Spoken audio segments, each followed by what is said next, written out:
अच्छा इन मिद बार कथा खातोतीन रोड़ा आपे को कथा को अंजम करते मोटामोटी ठीक गे बिचार रकाब कना आदो नॉय जे नरेंद्र हेम्ब्रम दो माजी परगना को डेहरे दोस्त के पर सरी गया अदो इन हो उनका नितिन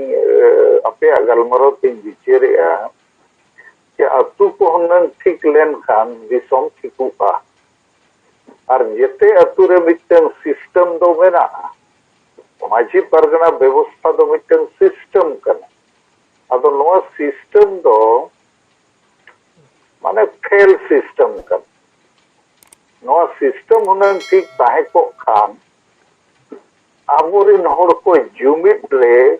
खूब कमी किया अब वो आशा बस जति धर्म कोरेना रेंगे चेतान कथा खूब को विचार किया और मारांग मारांग जन आंदोलन अतु अतु कोई जुमिद दाड़े बनाव रकाब करते विचार दाड़े बनाव रकाब करते नो दिसम रे हुनांग तेंगु केटेज को अदो नित दोनों दो उल्टे कमी खाना और जुमिद को बदलते ओने मारे उहर मारे डहार रे झली थली कते को दोहो काको कना अदो इना खान आबो अडी ठीक बो फैसला की अप्रैल महीना रे ते आबो संगठन आदिवासी सेंगेल अभियान दो संगठन कना संगठन रे बो ताहन खान समाज दो बाय को दलोआ इना खान आबो गे मिटन नावा समाज बो बेनाव रखापा और नवा समाज बनाव रकाब हिसाब से अब ने एजेंडा वो समझ किया कि अतु अतु रे अब सेंगेल मझी सेंगेल परिवार सेंगेल वॉलंटियर जुमिद थान साप्ताहिक जुमिद दुड़ुब और जुमिद बतन नवा को वो हुई उचोया अदो नवा गे कना मिटन मारांग होर जहां अब ने एहब के अब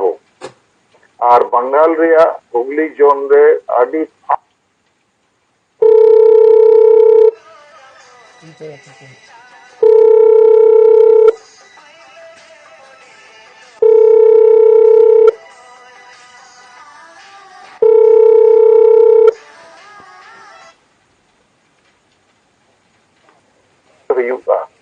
अतु रे जुमिद इत एरते हुआ जुमिद पति जुमिद माने मरसाल अगुते हुई उहर मा जेते अतु रे हुनंग जेते मजी नवा कथा को बुझो दाड़िया खान आज तेगे नवा दिसम बदल को झारखंड अब गाड़ रे नित तो मालिक बो बनाव को हुनंग कारण अतु अतु रे थोड़ा जुमिदो रिया इच्छा जागृत लेन खान चेत लगी जुमिदो लगी आशा भसा जाति धर्म को बचाव लगी और बंगाली बिहारी उड़िया लेता अब वहां तिगु केटेजो लगी अदो तेहेन नोआ माजी परगना व्यवस्था चे सिस्टम दो एकदम टोटल फेलियर नेगेटिव सिस्टम कना अब वो गोगोज बन रिया सिस्टम कना अदो नोआ दो चेंज तगे हुआ आदि फास्ट चेंज ते हुआ अदो नो चेंज लगी ते आबो को मिटन स्ट्रैटेजी बनाव दरकार स्ट्रैटेजी दो चेक लेखा अतु अतु रे सेंगेल मझी बो बनाव को नोमा टारगेट कन गया नोआ के समाधान कना लेकिन ओना लगी ते मिटन मानसिकता मिटन वातावरण मिटन चर्चा दिसोम रे पसनावते हुआ और ओना लगी ते बार धाव अबो बांगोड़ो माजी परगना व्यवस्था को खिलाफ रे पुतला दहन रे कार्यक्रम हो सपड़ाव लेत गया जे नुकु जेरेट कते वो बेरेट को अदो नुकु दो बाको बेरेटा मारेन को दो बाको बेरेट दाड़िया नुकु दो पैरालाइज गया को नुकु दो ओना गुलामी प्रवृत्ति रिया माने भाइरस बोहो रे फलो उतर कना मायांग रे लेकिन जेरे लेको खान वो चार चार रकापा दिसोम रे बिचेर रकापा जे नुकु मारे माझी व्यवस्था रिन होड़गे समाज दो गोजेआ नुकु गे हुल जगह रे बुल को अगुईआ नुकु गे अबो समाज रे निसे बांग को चबा चोआ कना अंधो विश्वास बांग को चबा चोआ कना हिसे सुये बांग को चबा चोआ कना वोट किरिंग अखरिंग नुकु गे को ओना को लहाएआ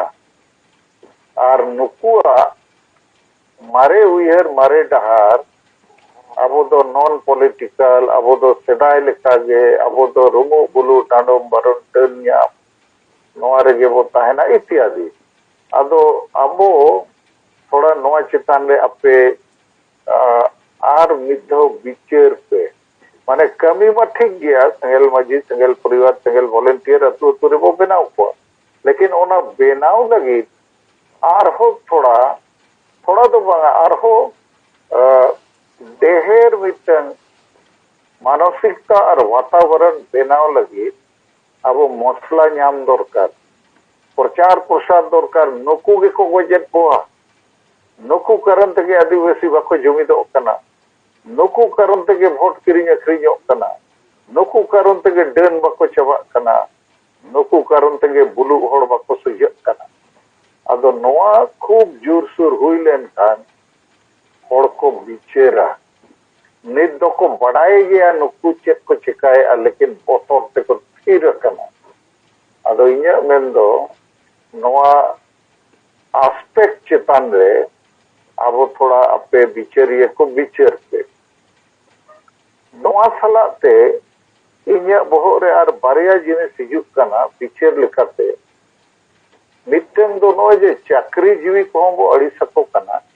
ओना हो सरी कथा कना जे सांगे चाकरी जीवी दो लाज परिवार और स्वार्थ लगी के को कमी कना समाज लगी ते दो बांगे लेकिन अतु अतु रिन माझी हुनन जुमिदो रेया इच्छा को जाहिर लेखान आशा भसा जाति धर्म जितकर लगी नुकु गे हुनन चाकरी दो को लिस्ट कोआ या आको अतु को तीना होड़ चाकरी रे मेना कोआ नुकु नोटिस को एमा कोआ अपे महीने रे निना कते टका एमो हुआ समाज उठनाव लगी आशा भसा जाति धर्म आंदोलन तिंगु केटेज लगी और बापे एमो खान आपेया छुट छटियर बपला बिहा भाड़ा नमो अतु रे नोआ करे भाले गोड़ो आपे दो समाज रिन होड़ मेनते भाले मनाओ बताओ किया इन खान नुकु चक्री जीवी चित को चिकाया पुसे हो एमो हुई को सपोर्ट हो एमो हुई को अदो नुकु गे तो बाको इच्छे आइना खान चक्री जीवी मत हो बाको इच्छे अदो नोआ सला नोआ चक्री जीवी को और उनको चितान रे लगाम लगाव रेया मिटन होर हो अतु खोज बो नाम दाड़ेया तेसार जिनिस ए मिद दिन सेता इंटरनेट रे राजा राम मोहन रॉय चितान रे जिनिस को थोड़ा विस्तार ती पढ़ाव किया उन्हें ब्राह्मण समाज बनाव किया नौका ना सुधार को लगी 1928 रे सॉरी 1828 रे और सती प्रथा बंदो अचो किया 1829 रे फिर उनका के ईश्वर चंद्र विद्यासागर चितान रे थोड़े पढ़ाव किया उन्हीं के बांग्ला अक्षर तो बनाव रखा और समाज सुधार लगी उन्हीं आदि गाने कभी किया इन तायम दयानंद सरस्वती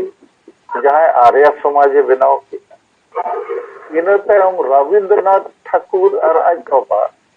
नुकिन हो समाज सुधार रे अड़ी गान किन कम किया इन तायम विवेकानंद मारान नुई दो ब्रह्म समाज जॉइन दा इन तायम रामकृष्ण मिशन सला नेता कते माने बालूर मठ खोज रामकृष्ण मिशन रेया कमी को लाहा के अदो नोय जे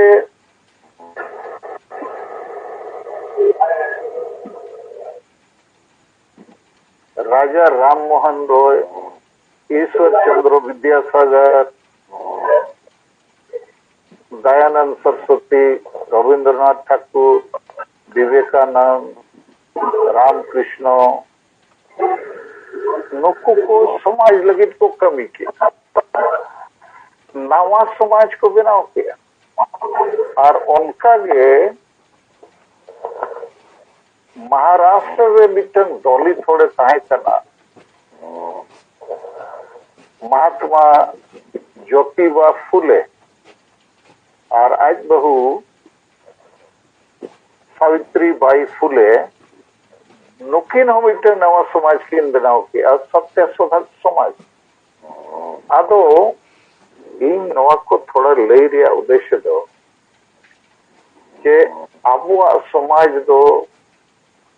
ओना ठकेत अकन दा लेका सियाएना आदो नित नो दो पघारा लगती कना और ओना अबो नित आदिवासी सेंगेल अभियान रे ओना होर बो न्याम ओडोक किया के अतु बो ठीक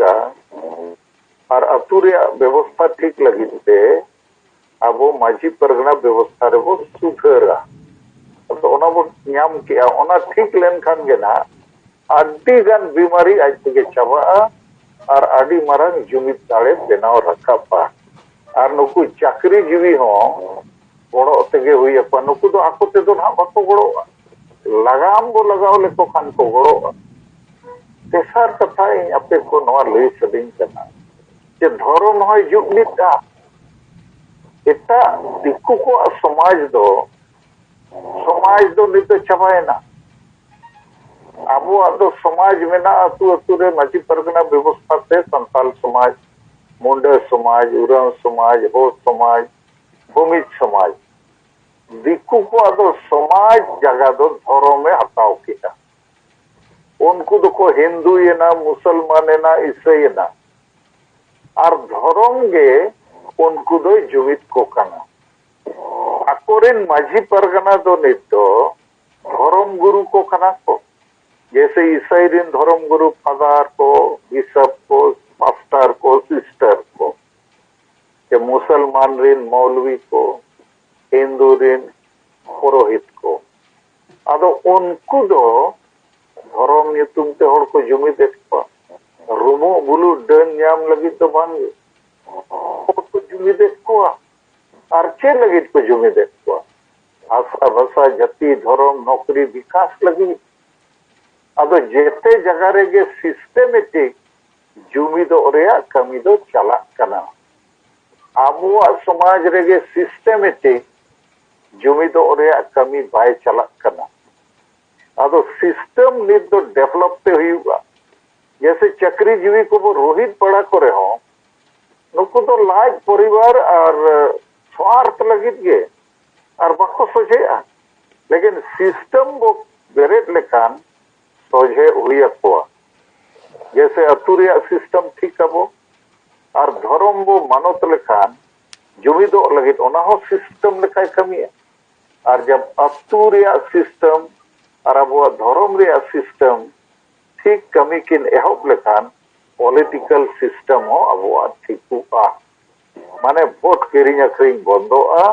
और वोट माने दो हांडी मेनते जहां नित और को चेत अका बोरे ओना चाबा ओंडे हो नवा कथा गे हिजुआ के वोट माने दो हल्सा भसा जति धर्म जिक्र कना अब समाज उतनव कना और बंगाली बिहारी उड़िया को लेका अब हो लाहा अदो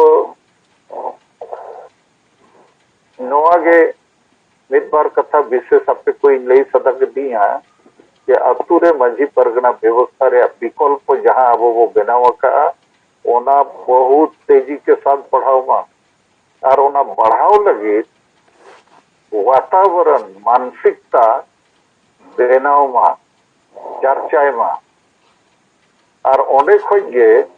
चाकरी जीवी बुद्धिजीवी युवा छात्रों और चिली चिली को उल्टे सीधे कमी रे बना हुआ उनको तो अतु रनिंग माझी मेन लेखान गे आपे नवा कमी रे गोड़ो हुआ और बांखान अतु रे नवा नवा सुविधा कोई आपे दोले वंचित कपेया अपे ओड़ा रे कमी होरा रे बाले गोड़ो जेते लाइन रेको हिजू ठीक उनका के धर्म होय जुमित हुआ आदो नित दो आबो जहां नवा उयहर नवा डहार हिसाब से धर्म रे आबो परिकल्पनाए ओना दो रुमो बुलु डन नाम लगी तो बांग और ᱧᱩᱛᱩᱢ लगी हो बांगे के सरी धर्म गे हुयु मा के एड़े धर्म ᱧᱩᱛᱩᱢो मा आबो मेन दो ᱧᱩᱛᱩम जहां गे हुयु आबो तो प्रकृति पूजा होर कना बो हिंदू मुसलमान ईसाई बो बांग कना और आबो दो सदाय पे धर्म गाड़ दो जाहिर थान माजी थान को के ताहे आकना लेकिन ओनान को जे हितो जुमिदो लगी तो बाबो उपयोग दाड़िया कावदा फेलियर सिस्टम से बुलु रुमु लगी के वो उपयोग किया ओना मेनते विकल्प लेकाते नित जुमिद थान गे आबो धर्म गाड़ लेकाते वो बेनाव रखाब इदिया तेजी के साथ आदो जखन अतुरिया सिस्टम ठिकुआ धर्म सिस्टम ठिकुआ इनखान पॉलिटिकल सिस्टम हो ठिकुआ और पॉलिटिकल सिस्टम गे आखिर रे दो आबो बांचाव दाड़िया बोआ।